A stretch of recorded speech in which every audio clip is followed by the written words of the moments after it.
আসসালামু আলাইকুম সুপ্রিয় দর্শক।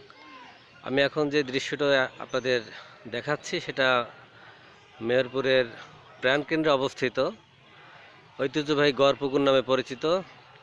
আমার সামনেই কিছু লোক দেখছেন ছাতা মাথায় দিয়ে মাছ ধরছেন, আর একপাশে ধরতে গেলে অনেকটাই খালি। এখন দুপুরের সময় আল্লাহ পাকের অশেষ রহমতে জুম্মার নামাজ শেষ করলাম, করার পরে এই ভিডিওটি ধারণ করে আপনাদের দেখাচ্ছি। এখানে সবথেকে পরিবেশটা অনেক সুন্দর লাগে। বিকালে বিকালে পরিবেশটা অনেক মনোরম থাকে, অনেক লোকজনের আনাগোনা, সাথে অনেক মুখরোচক খাবার থাকে এখানে।